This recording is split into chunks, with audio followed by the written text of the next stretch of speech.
Evening. I'm Bob Shrum, the director of the Unruh Institute. I want to thank you all for coming. It's hard to believe. Thanksgiving is almost here. The end of the semester is almost here. And this is our last event of the semester. Next semester, we'll have political conversations with former California Governor Gray Davis, with Simone Sanders, who was press secretary for Bernie Sanders. They're not related. With Joe Trippi, with Frank Luntz, and with Anthony Scaramucci. We'll also be holding conferences on civil dialogue in politics and immigration and migration in the modern world. And our annual all-expense-paid trip to Sacramento for our Political Leadership Summit is March 1st through 3rd. You can find out about it by coming to the Unruh Institute. I want to give a shout-out for our team at Unruh. They really do all this. Ali Bissonette, Erica Maldonado, Megan Ginley, Christy Plaza, Lita Dianti, and our entire student staff. They're terrific. So I'm going to introduce the panel while Bill Carrick, who has never been to this venue before, is walking over. Justin Wallin is a friend of the Unruh Institute. He's CEO and pollster of J. Wallin, why do you call it J. Wallin instead of Justin Wallin? It's a stylistic thing. Yeah. Opinion research. Ravi Iyer is executive director of civil politics. He's an applied data science consultant for numerous political organizations. Bill Carrick, that's the empty seat. He's just arrived. Has been my friend for almost 4 decades. He's also a friend of the Institute. He's a Democratic consultant, senior strategist for Dianne Feinstein and Mayor Eric Garcetti. And I especially want to thank tonight's moderator, Krishna Nayak, who's professor of electrical engineering at the Viterbi School of Engineering. He's our partner on this event, and he's the one who first proposed the subject of this conversation. Now I'm going to turn it over to you.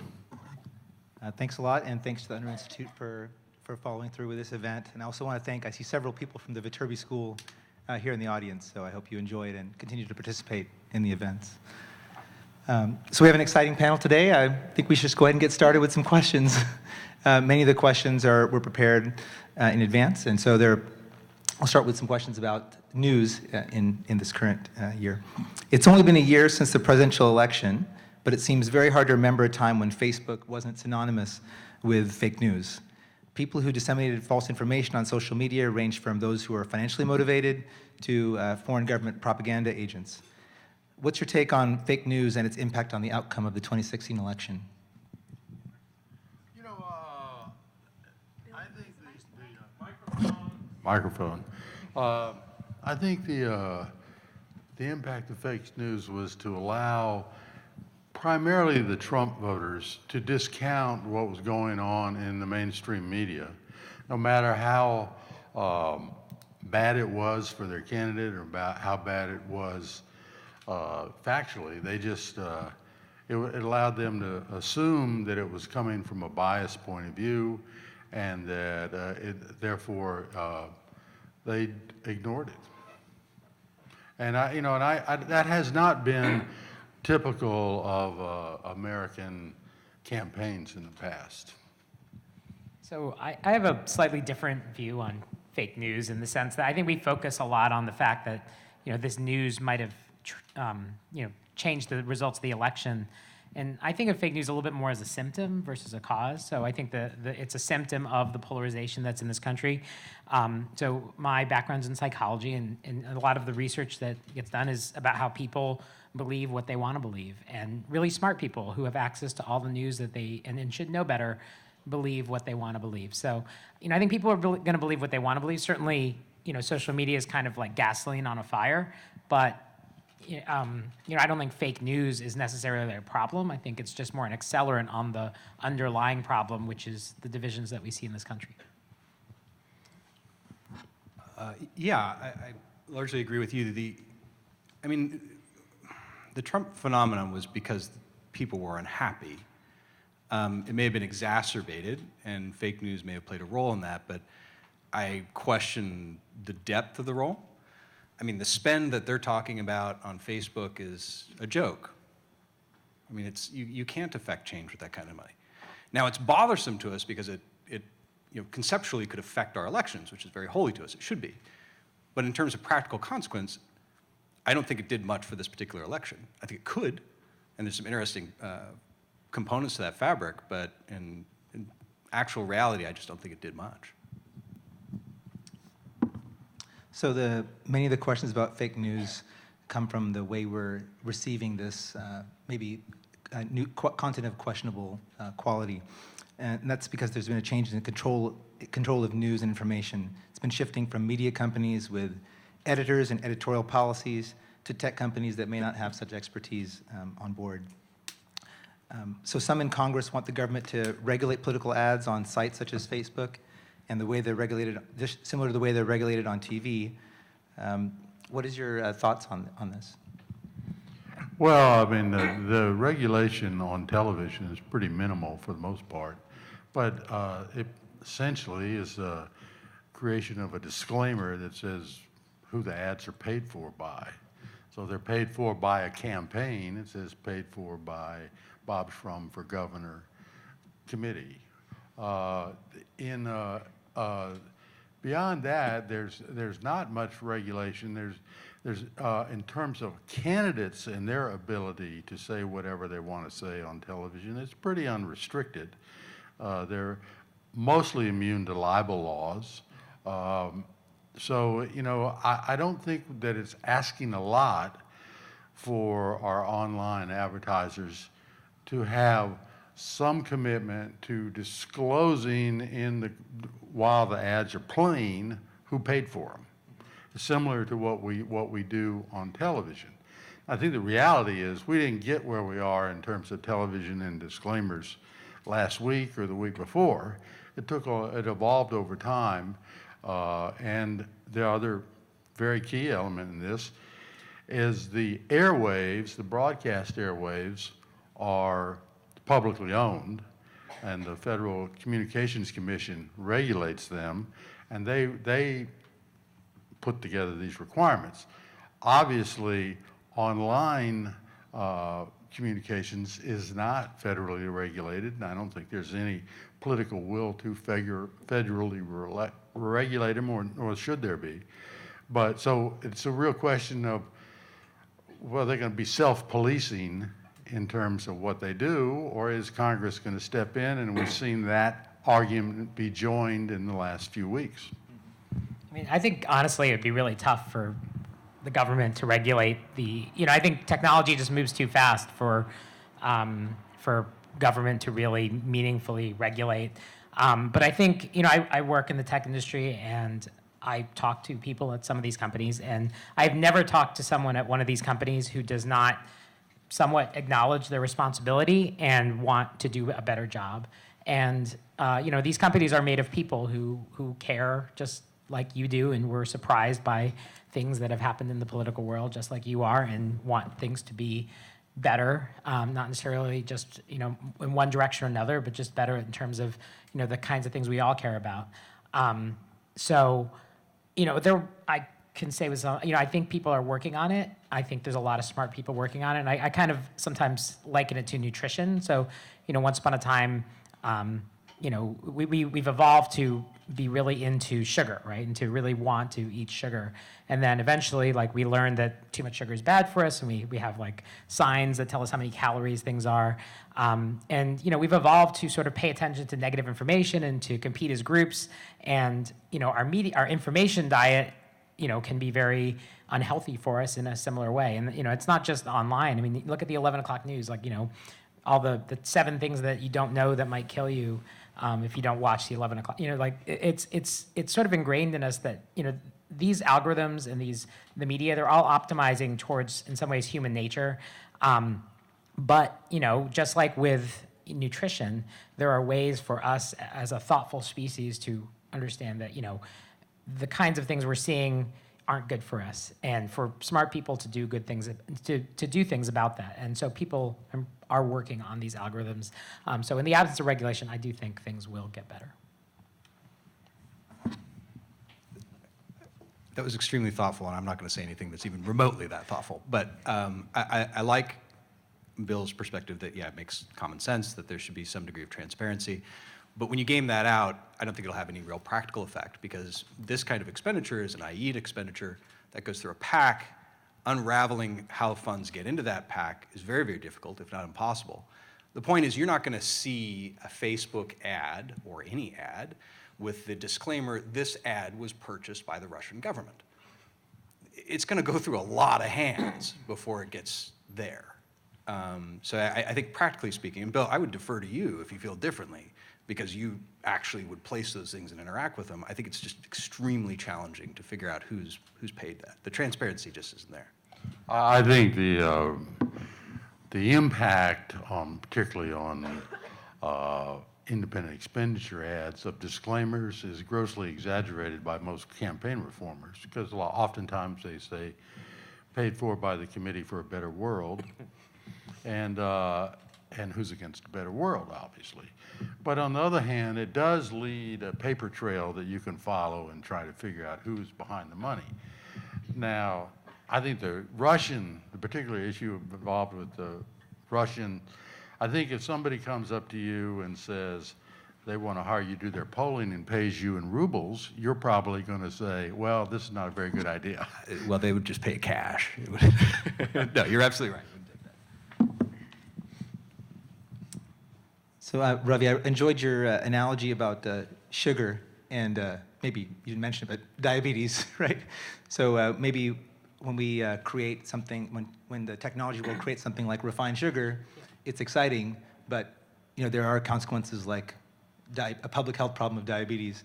And as a technology developer myself, I feel like our community is sense that the pace of development is increasing, and so the opportunity to regulate and to alter our behaviors for these downstream consequences, our window becomes shorter and shorter.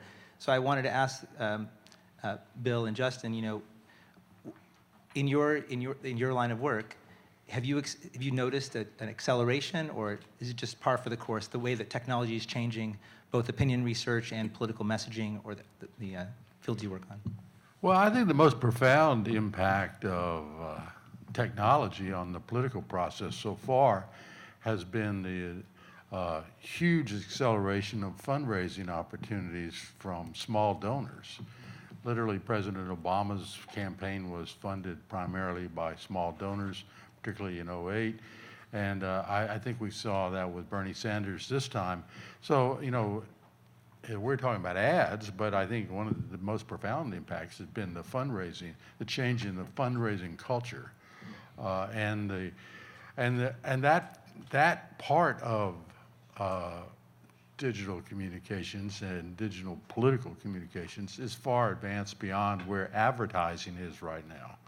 In terms of, the digital world is still struggling to get 15 or 20% of advertising dollars, either commercially or politically. So, there's questions about where it's going to go, and of course, all of these things change. There's going to be other digital breakthroughs and different ways to communicate. And I have a firm view that what we do in the communications world is we don't really get rid of any old media. We just add another form of new media on top of it. So it's like we get to be a more fragmented and a more complex communications culture, particularly in the advertising side. And it just, we're still advertising on TV, we're still advertising on cable, in terms of, people are still advertising on broadcast radio, and then we have all these other new mediums, including online and satellite and all these other things that are coming, and I'm sure I think we can see podcasts are going to play a significant political role over time. So, there's just an enormous fragmentation going on in our communications universe, and people are not only self-selecting about the news, as we talked about, they're also self-selecting about where they get their news. And, we know there are people who are watching exclusively Fox television and people who watch exclusively MSNBC. We'll probably see the same phenomena on podcasts. There'll be people who listen to progressive podcasts, and there'll be people who listen to conservative podcasts exclusively. So, you know, that's a big change, is that people become so ideologically driven about where they get information from. Yeah, the media mix that Bill was describing, I mean, it evolves over time but it hasn't flipped, because people consume information in the ways that they like to consume them, and it's usually multiple different ways. So digital doesn't own the world right now, simply because people consume information in a variety of ways, and in most media markets, you know, TV is an incredibly efficient way to spend money if you've got the money. In my small world of opinion research, which is just figuring out what people think and trying to figure out how to influence their thoughts and behaviors, digital has had a profound impact. I mean, if you're talking about a highly informed horse race, and there's really only one, that's the presidential race, then Google surveys is fantastic. It's remarkable. It's unbelievable. If you're talking about anything other than that, then it becomes, you know, degrades in efficacy. There are, you know, folks who are proselytizing a particular tool or method because they get enamored with that method, just with any kind of, you know, industry. And they forget that sometimes there's a right widget for every application, and it's not one size fits all. In my world, there's a move right now to transition from telephone research, which, if you perform it in the right way, can still be the most accurate form, to integrating digital online research, which can be incredibly useful for the right approach, but there are pitfalls with it. So, I mean, the digital aspect of that typically comes in California from the voter file. And in recent years, 50% of every new voter registration card has a valid email address. It works. It's really, really good. But if you say arbitrarily, I'm going to do 50% of this on phone, and you know, that includes cell phones and all that kind of stuff, and then I'm going to have 50% of it online, what you've done is you've confined 50% of your sample to new registrants, which composes a fraction of the electorate. So you've gone ahead and put an artificial constraint, and there is good reason to look at that and say that methodology is flawed. It may hit the mark from time to time, but it's going to be wrong much more often than a different methodology for that particular purpose. On the other hand, and not to get too wonky, if you're researching a small, you know, California coastal town on a ballot measure, and there's 10,000 voters in that space, then you can slice and dice the methodology and include digital and just make sure that you're careful about the proportions, and you can get much better, well, the reality is you'll get a higher rate of response than you would normally.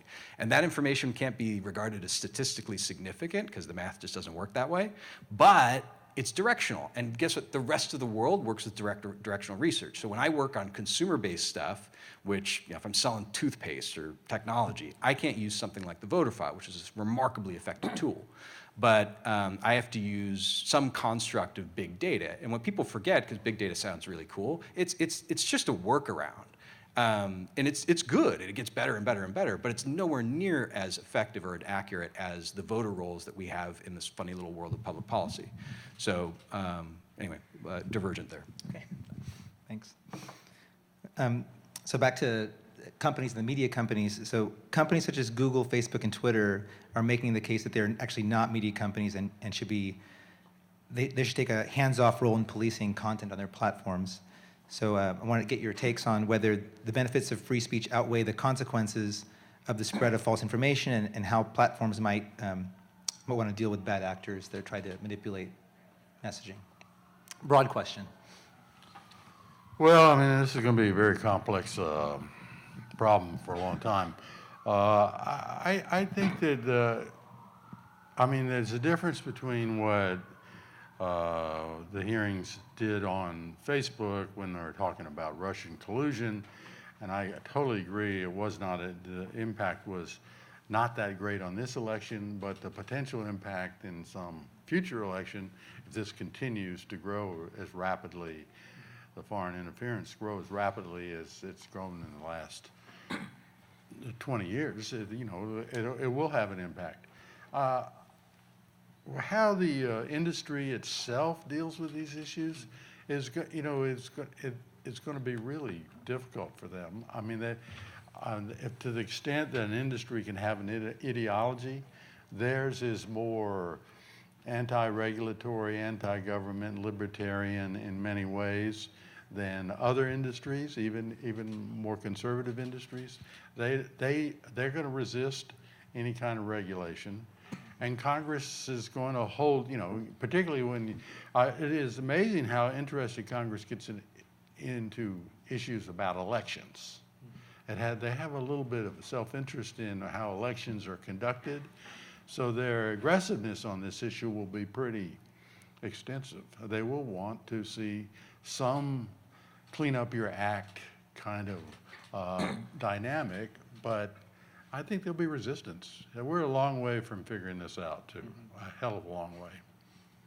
So, I think I've already said that I think it's almost impossible economic. for, starters. I think it's almost impossible for government to really effectively regulate some of these technologies. But I'll give you a hopeful thing, which is that, and also I think something useful for your engineering students who might be in the audience today. I think there is a movement towards the idea that you don't have to measure just clicks or time on site or ad impressions, which is what a lot of these sites are designed to optimize towards. There are other things you can measure. There are products being out there on some of these media companies that try and sense when you are in danger of hurting yourself and try and help you with that, right? Or, there are things that are trying to measure things that are a little bit more human. They're a little bit closer to the goals. And, I'm reminded by some people say if you ever give an AI a problem stop all human suffering, the easiest way to stop all human suffering is just to kill all the human beings, right? Now there's no more suffering in the world, right? So sometimes there are unintended consequences of the goals that we set for these algorithms, and I think we're realizing those consequences. And for the engineering students here, there are interesting ways, to think about how can I measure, measuring things like, fulfillment, happiness, those are, they're fuzzy constructs, but they are, if you can measure whether something is or is not a cat, you can measure some of these fuzzy constructs as well. And speaking carefully, because some of the companies are clients, I think there's a challenge within technology companies of hubris, and I think they tend to breathe their own exhaust a little bit too much, and they tend to be some of the worst corporate actors in America. One, for example, a particular ride-hailing app, the way that they approached growth was to ignore the law. And I'm not a law and order person, but the reality is we live under a construct of laws, and we have to respond to them and respect them. That particular car company, in every city that they rolled out to, they simply ignored it, and states. So even with self-driving cars. So when they did something that was against the law, rather than working with another organization to say, listen, let's fix this in a way that works for everybody to some degree, which means everyone walks away to some degree unhappy as well as happy, they didn't. If you could imagine an oil company or a tobacco company behaving in the way that many technology companies behave, they would be crucified. But so far that momentum is still there. So I think I don't think there's an appetite to self-regulate. So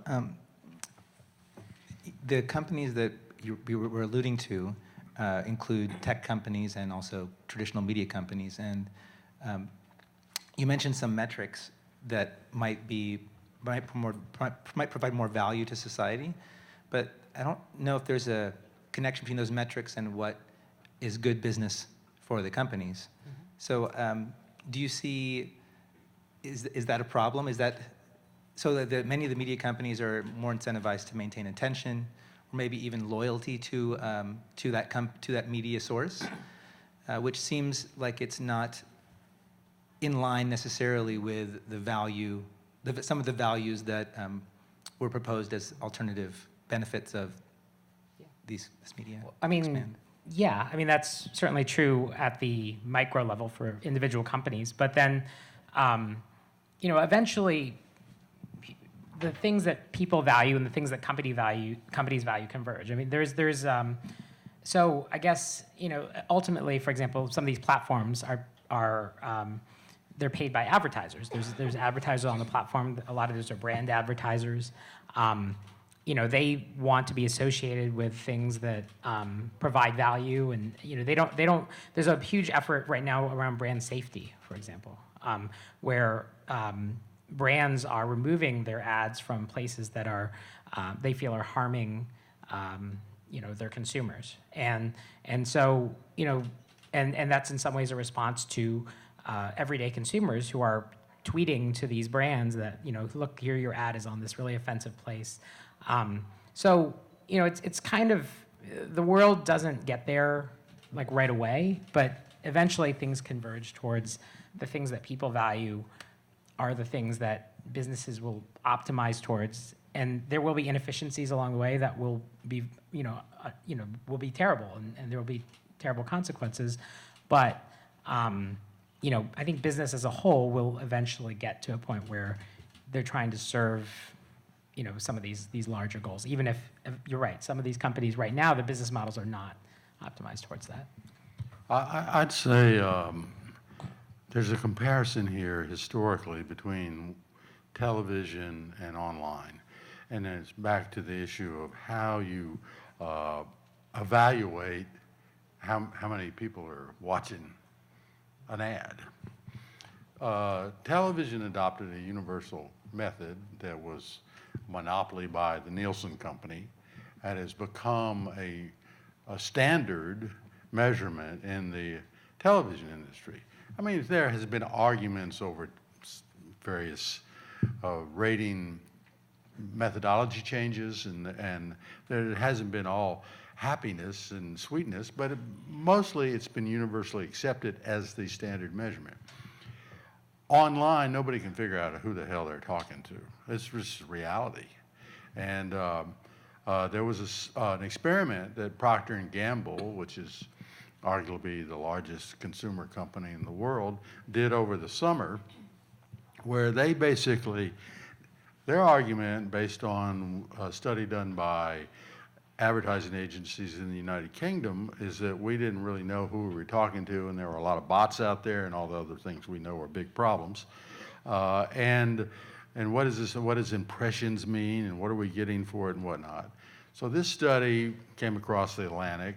Procter & Gamble takes a look at it, and so they decided to do an experiment. Their experiment was for 1 quarter, they dropped all their online advertising, which had been 20% of their budget, advertising budget. They just dropped it, and to see what impact it would have on their sales. What they uncovered was it had zero impact on their sales, absolutely zero. Then Coca-Cola did a study which they wanted to try to figure out, okay, what media most influences people at the point of purchase. And they found out just slightly over 50% said television, and then in the teens were radio and, unbelievably enough, print. And the high single digits was online. So we're still in the infancy of this industry as an advertising platform, not as we all experience it every day, getting online and doing with all the things we do. Communicating with each other, getting information online, whatnot. But as an advertising platform, we're still in the infancy. We can't quite measure what we're getting for our bucks. And on the other hand, we can't stay away from it. And there's, as we talked about, there are situations where, California, this is the biggest state in the union, everybody knows that. It's also got 2 of the top 10 television markets in the country, Los Angeles and San Francisco, one in the top 25, Sacramento, and another one is like 26, San Diego. So we have 4 of the largest media markets in the country. What's that do? It makes us the most expensive place to communicate in the world, and then we have this political set up where the whole state votes for everybody, so it's very, very expensive to communicate here. Online gives people an option to do something other than mail people things, to talk to them. So everybody finds it very attractive, and I think the political community, whether it's opinion research or advertising or field people or whatever, everybody wants online to succeed. They're just not sure what they're getting for their buck right now, which is a bad thing in a capitalist society. So I guess related to that, another thing online allows you to do is do much more precise targeting. So the next question is about that. So targeted political ads on social media are unlike TV ads in that campaign opponents might not see and therefore can't respond to information in the ads. How will this change campaigns' approach going forward? Well, I think that is one of the advantages, is obviously targeting, and it's also one of the limitations. I mean, it limits the number of people you're communicating with, but you can do wonderful things online with targeting. Did a ballot measure last November where we actually spent a whole hell of a lot of money on texting because we wanted to find some way to talk to millennials, because we know they don't really watch television that much. So, you know, there are a lot, people are going to explore all kinds of vehicles in order to talk in a targeted way. And ultimately, I think it'll become more universal and a media platform, and people will talk to large numbers of voters online. Yeah, I see lots of people using targeting to really impressive effect. A lot of the companies I've worked at, micro-targeting, niche targeting, think about entertainment. Entertainment has historically been marketed to young men, young women, older men, older women. We all know that our entertainment preferences are not so simple, and, being able to market to, market Vikings to fans of Game of Thrones, and, it seems like very obvious, but like that, being able to do those kinds of very obvious things is really helpful. And I guess, the key is some way to make it seem like more, and, if someday this can be seen as more like a service and less like an intrusion, I know I get ads that I am really genuinely happy to see, and I get ads that I'm not, so. Yeah, so speaking to the targeting thing, it can be really useful, and there's a change in that kind of black box of digital spend, right? So digital spend used to be, and kind of largely still is, evaluated kind of like a government program. How much money did you spend on it? As opposed to who did it actually go to, and tracking the folks that actually saw it in terms of the demographics and so forth. That was hard, right? I mean, it was difficult. That was the gap. There are companies that are either being purchased by or partnering with ISPs, so they're able to track that spend to an ISP, and then you have that incredible, not only targeting by demographic, but you actually know who digested the information and in what way they digested it. So it's a little creepy, but that's that missing link of efficacy, and it came online over the last couple of years, and it's getting more and more prevalent throughout different media markets. It's incredibly useful for me because I can do visual ad testing, especially advertising, is perfectly aligned to this. So in a period, it takes a little bit of time, but in a period of 1.5 weeks or so, I can figure out and do an A/B testing of a couple of different concepts and get very, very accurate information in terms of who it is most effective with. So for my little world, it's becoming more and more useful. Specifically when there's messaging from one campaign, with targeted approaches, there may not be a chance for opponents to respond. Is this something that's likely to be exploited, or is this, do you find this problematic? I don't think anything really occurs in that degree of a vacuum. I think at some point or another it's visible. Yeah, I agree totally. I think that people, once you are out there in the world, people are going to find out about it outside of the targeted universe. So if you're saying extraordinarily controversial things to one audience, and something entirely different to another audience, if you don't get caught, it'll be a minor miracle. Totally. Okay, and so final prepared question. 2018 is right around the corner, and we don't yet have solid evidence that Facebook's efforts to combat fake news are successful. What's the 2018 political information outlook, and how will it be different from 2016? And will our Facebook feeds and Google searches help us make better decisions about whom to vote for, or will it be worse? Well, we had an election last week, and it was remarkable, particularly Virginia, which was contested. New Jersey, not so much. I mean, people didn't come away and say fake news had some profound impact on the election. I mean, they talked about what the two candidates were saying and how they were advertising, how they were organizing. And in the postmortem, it was who showed up and how they voted and all the things he does. So that it tells us what happened after the fact. But I thought it was interesting that we did not see a huge fake news dynamic in that, at least in Virginia. I mean, I'll say I think it's going to get worse. It's going to be worse. It's going to probably get worse for a little while. And it's not because of the platforms. I think the platforms are going to try to get better, and they'll be largely the same, or they'll make improvements around the edges until they figure it out. But I think what is changing is that we're that much more polarized than we were 5 years ago. And if you look at, measures of political polarization, they were all, getting worse and worse in very alarming ways. And so, again, where I started was that a lot of the problems we see around fake news are a reflection of the partisanship we see, our willingness to believe things. And you can just look at the race in Alabama right now, like, the kinds of things that people are saying about, what is true and what is not true, and, who you support and what that says about your beliefs about what is true and what's not true. It's obviously a lot of motivated reasoning going on, and it's not just limited to people in Alabama. I mean, there's research about how, really smart people, the smarter you are, the better you are at justifying the thing you want to believe, right? You just use that intelligence to figure out a way to believe what you want. So I think things are going to get worse but the hope is that, there are also people putting on conversations like this who actually are trying to not be so polarized to make things better. And hopefully if those efforts succeed, then I think that's what will solve things, not technology.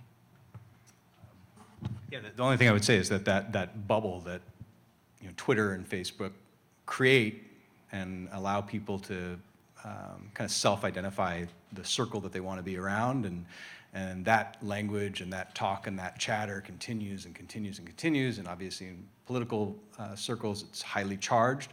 That has become exacerbated by the algorithms that are part of this. So if you raise your hand and say, I'm interested in that, and you click on something that has a message, then you're going to get more and more and more, and the hamster's getting fed more and more of whatever drug is going to eventually kill it.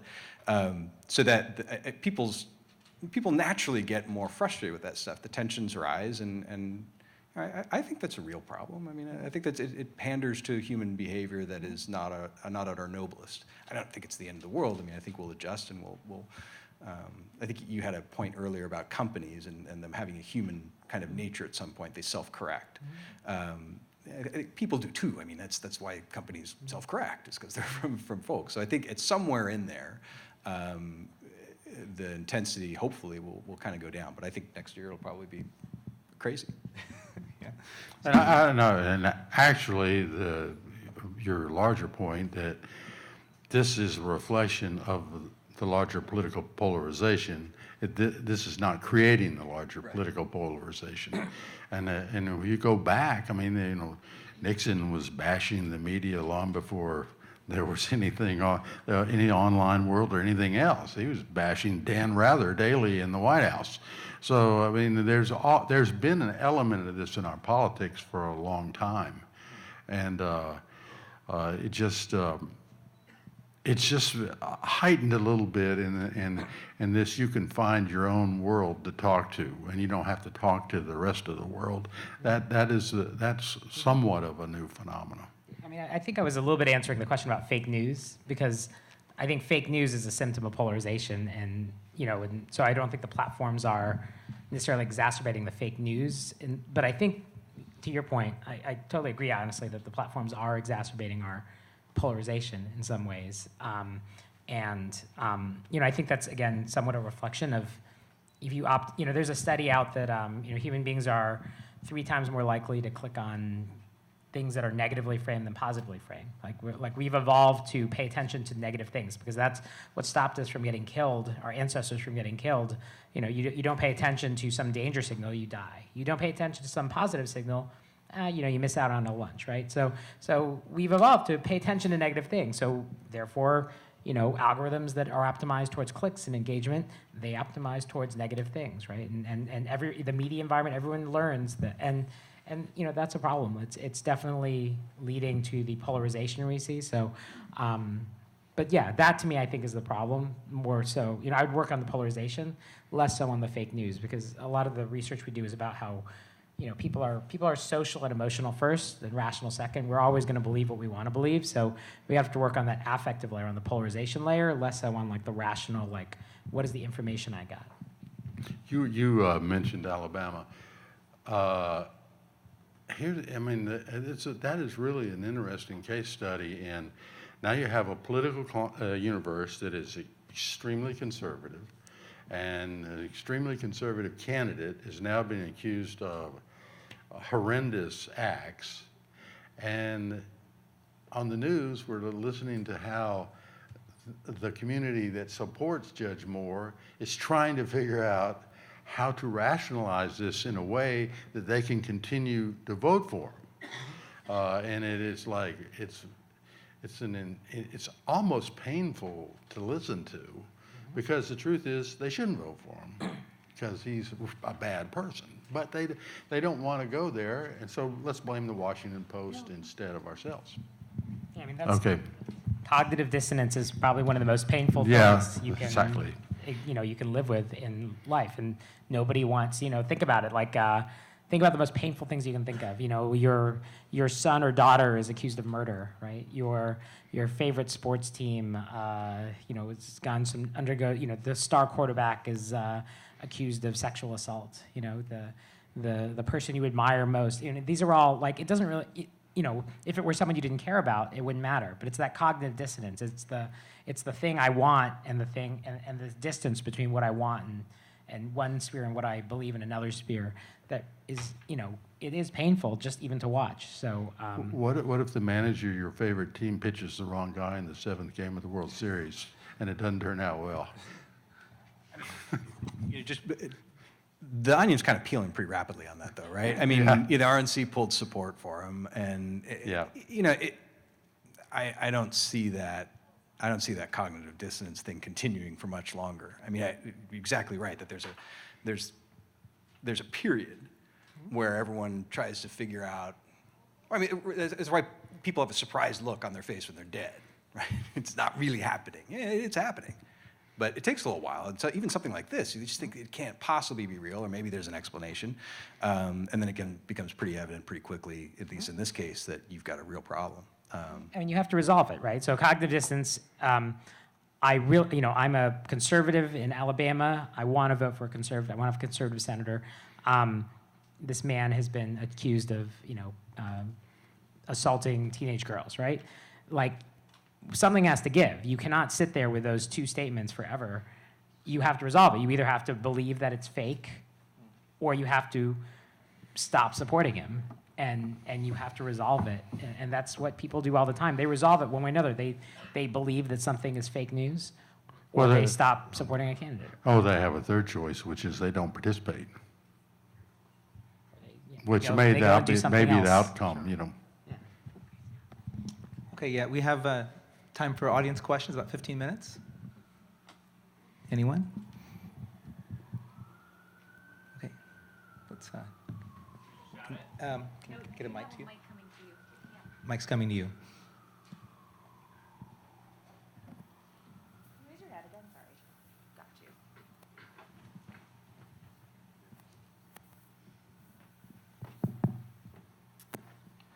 I have a question about if there will ever be a media source that the majority of the population believes, again, to the extent that people believe TV news or took it for its word or took it as truth in like the 60s and 70s, with, like you mentioned, Dan Rather.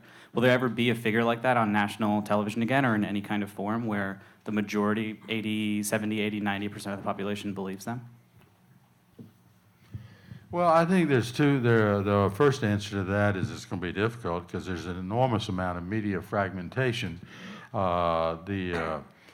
from 50s, 60s through much of through the 70s into the 80s, you had 3 networks that were dominant, you had 3 choices. That was it.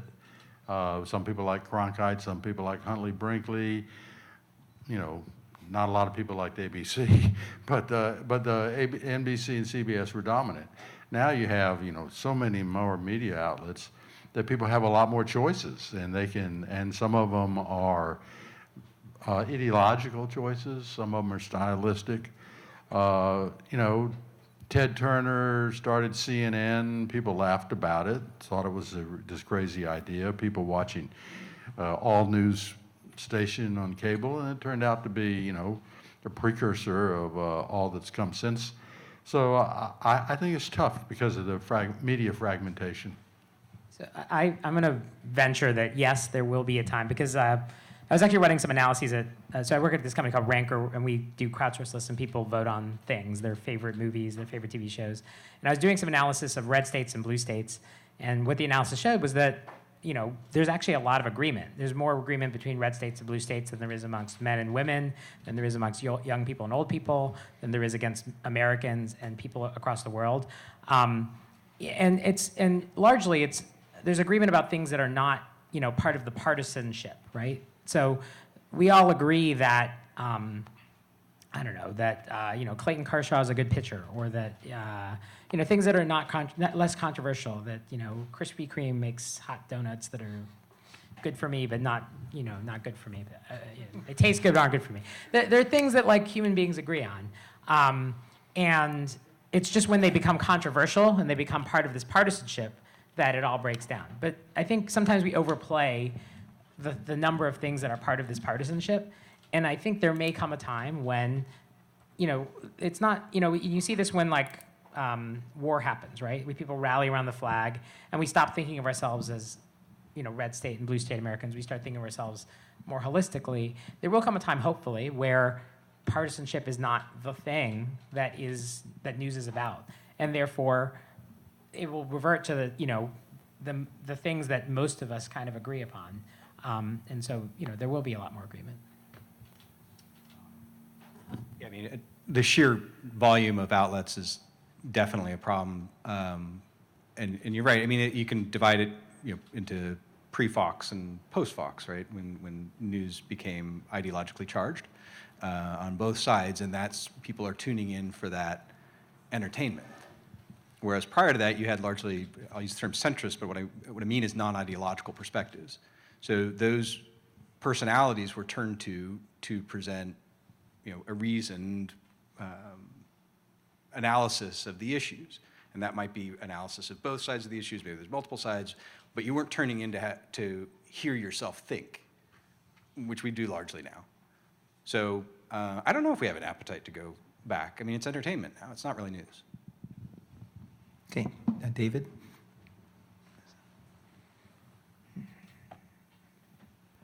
So, rephrasing maybe what Ravi was just saying as part of the response, the partisanship seems to be not so much on actual opinions as on expressive partisanship, I think it's been called in the psychology and political science literature, that your party affiliation has become a very important part of who you are and what your personality is.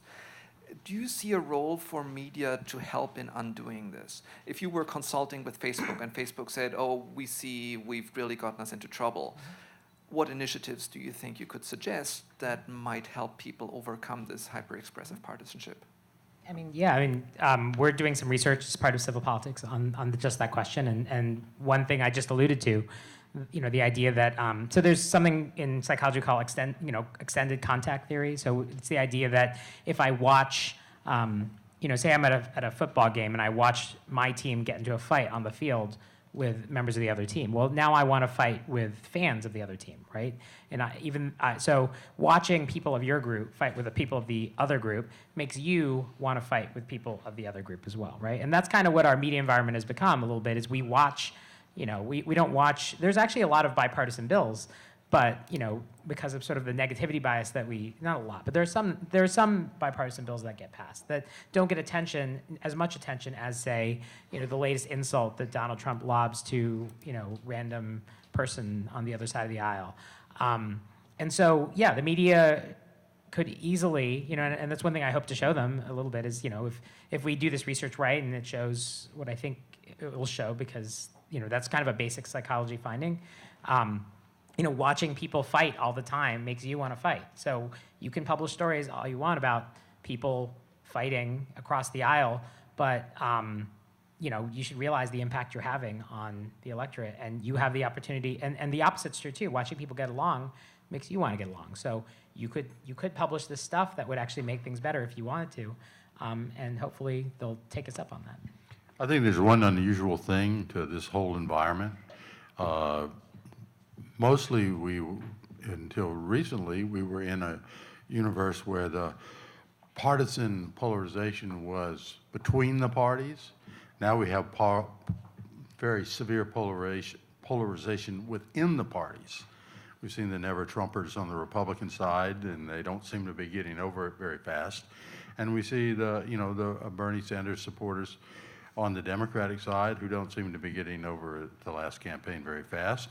And even the Hillary people aren't getting over the campaign very fast. So we now have polarization within both political parties, and I think that's pretty unpredictable where that ends up. We have time for one final question. Maybe right here. Oh, sorry.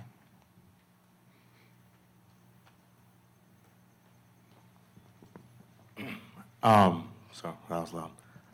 We mentioned how certain algorithms are set up so that you click on one ideological message and it starts to recognize and starts to kind of feed you similar ideological messages, whatever platform you're on, Facebook or just Google.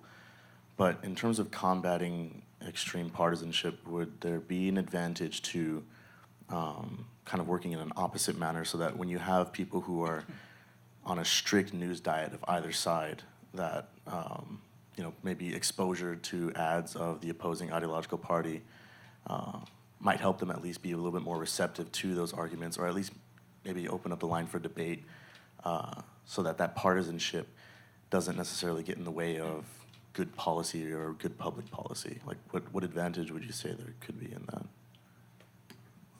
I only ask who's going to pay for it. I mean, it's a nice idea, but they're a company, and they're selling space. And the reason why that algorithm works is because it's the same marketing approach that is, look, I went online, I'm looking for a pair of pants, and then suddenly I get all these different things about pants that come through. It's a very simple algorithm theoretically. And I love the nobility of your idea, but someone's got to pay the tab. I mean, I will say there is a precedent for that kind of algorithm to be built, which is, the problem of clickbait. And that has been, it is worked on, and in part because, there is it can't all just be optimized towards clicks, because eventually it'll drive away users. And ultimately, these platforms are only useful insofar as they serve users. And so there is certainly precedent for companies giving up some of that attention and giving up some of the engagement in service of something that looks at least a little closer. It's not necessarily, the ultimate variable, but it's something that's at least maybe a less bad variable that they're optimizing towards. The only thing I would just add to what you said about showing people opposite information is I would just tweak that a little bit. I don't, again, a lot of our research is people are not affected so much by more information. They're affected by human connection, by emotion, by stories, right? So rather than showing them, if I want to affect people's attitudes on gay marriage, I don't talk to them about, I don't know, marriage law and the history of marriage, and I show them gay people who are relatively normal, right? And they know them and they like them, and that affects their attitude, right? So if you want to affect people's attitudes, think about that. What would you want to show them? Probably something a little bit more emotional or social, rather than something more rational. Okay, I think we're coming to the end of this program. I'd like to thank the panel, and I'd like to thank you, Krishna, for a terrific job of moderating. I think this was illuminating and really fascinating, and we should come back and do it again. And we're going to do more and more of this as we go into the next semester and as we go on. Most of all, I would like to thank you, the students here at USC. You've been active, you participated, you're interested, you ask great questions, and we've had a terrific semester. I hope next semester lives up to it. Thanks, everybody, and have a good exam period.